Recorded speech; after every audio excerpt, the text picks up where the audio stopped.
We do hope you're enjoying Summer Games Done Quick 2023. Right now, we're going for another interview.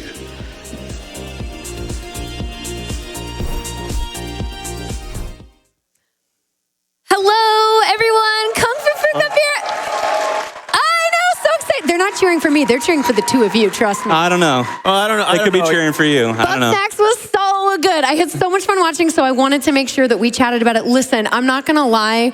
When I heard Bugsnax got in, I was like, I'm taking this interview. I'm doing this interview. It's mine. I'm doing it. So I was very, very excited to talk with Conception and Limy right after their awesome Bugsnax run. It was super good. And I feel like overall, it was really smooth. Like it just went well. You know, I mean, of course, like hopefully nothing weird happens like during this interview, but. Yeah, hopefully. Yeah, no, hopefully. It was really smooth. The only thing I got tripped up on was the last boss fight. I had a 4-phase, which I've literally never had to do. For the Mega Maki. Yeah, Mega Maki right. 4 phases, which you usually can do in 3, so. Right. So we'll get into a bit more of that, but just a real quick shout out. You know, we just kind of saw that hotfix ad, and I will say that Conception and I are actually back-to-back Hotfix showrunners.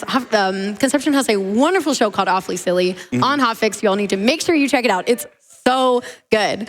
Okay, but just, you know, just had to like. And then same day, please check out Out of Bounds as well, hosted by Kungfufruitcup. We hold down every other Monday. We do. That's we hold true. it down. We do. For sure. No bias, but that's my favorite Monday. Oh my gosh. Wow. Yeah. Okay, you heard it here. Anyway, Hotfix content is great. But let's talk a bit more about Bugsnax. So this has been a thing that has been very noticeable, but there's a lot of Bugsnax like support, visuals and stuff all over GDQ, it seems like. And I know the two of you feel, tell me how you feel about it. You start. Yeah, so it's both of our first times getting into a GDQ, but like us getting in Bugsnax and having this much support for it is like unreal. Like I'm walking around, like I'm just seeing like people I know with the attendee badge and there's a bunger on it. We're like, oh, that's us. Dude, that's us.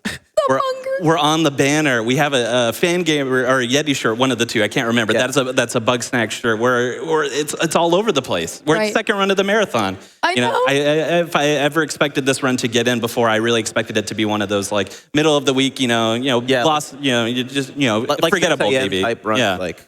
But the fact that it seems that GDQ really embraced Bugsnax, as much as Limy and I do on a regular basis, is very touching. Yes, right? Did you see the amazing art, by the way? Our interview art is some of the best. You all watching, make sure you like check out the interview art like all week. It's incredible. Like it's so good.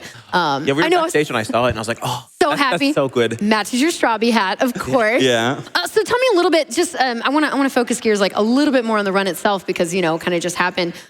Just for anybody who was watching, like what was going through your heads? Like were there any specifics that you were thinking about, like nervous about or just, you know, had to like work around a little bit? Like you were saying like the Mega Maki, but anything else going on? For me personally, I'm always a little bit nervous whenever we have to do a super launch to get out of bounds for things, especially because I play on console. That tends to be a little bit tricky. Like for example, on PC, they can use just a toggle to throw the trap out and then kind of line it up all in one smooth movement. But I have to have slightly clunky controls, and it's a little bit harder for me to maneuver. But I didn't get too trolled by it actually. I second try on the only one I had to do. So. Limy, how about you? Yeah, at least for me, in the one practice run that we did yesterday, I finished my section in 37:01. Yeah, which is our estimate minus like the incentive. Right. Yes, we were a little nervous that we were coming down to the wire, but then we absolutely. And then I got up there. It was so fast. Yeah. I was like, they're coming in way under estimate. Yeah. You're including the DLC already. That was wild. It was super good. That's why I'm saying like it felt so smooth. I was like trying to write down some notes, and I was like.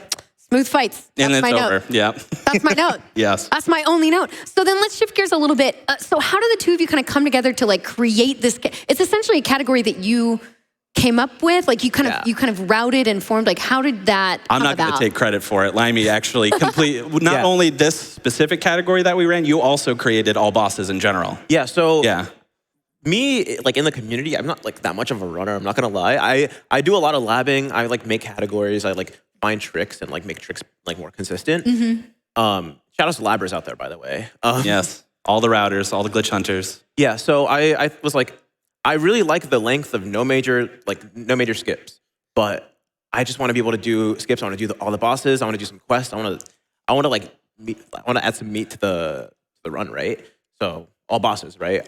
that took like a week to route, but like the route right now is like super clean. And then on top of that, I was like, we should do this co-op. That'd be pretty cool. Yeah. Like a mod for that, right? Yeah. So then we started running co-op, and it's been like super fun, like Right. doing marathons and stuff. Right, but you're saying the mod wasn't quite working for like being in the same file exactly. Yeah.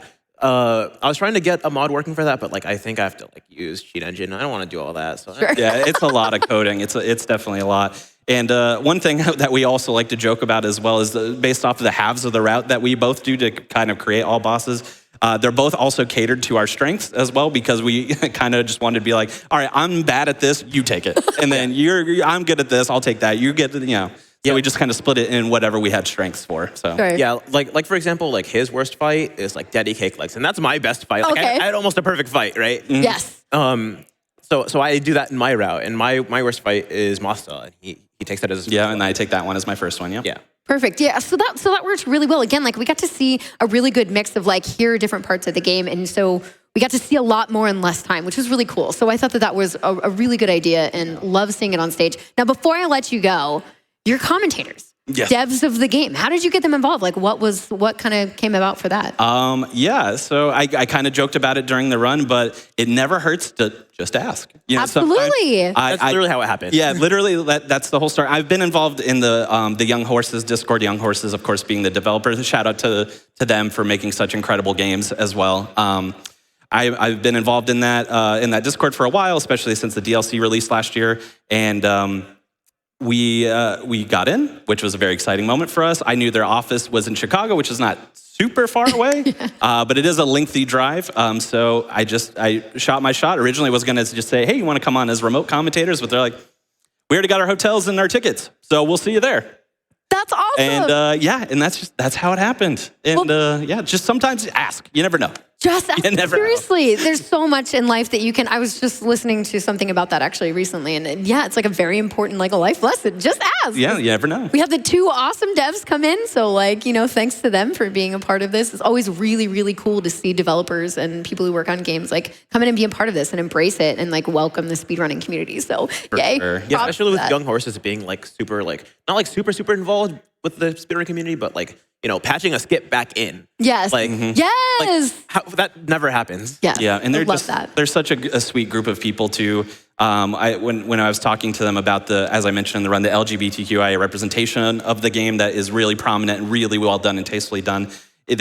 All they really had to say is that it's just a product of their team, and it just being inclusive and seeing how their team seeing their team represented in the game. I love And it's that. It's beautiful. I love it. I love it. Well, thank you to them, and thank you to both of you for talking with me. I know that you're just finishing up the run. You got to go like see whoever like get your congratulations and everything. But congratulations on the run. You two did awesome. What a wonderful way to continue the first day of the marathon, opening things up. And look forward to more from you all. And thank you so much. We are going to head back up now so that we can get ready for Mega Man Maker coming up next. It's going to be super cool. All right, back to those. See ya. Bye, everyone. Goodbye.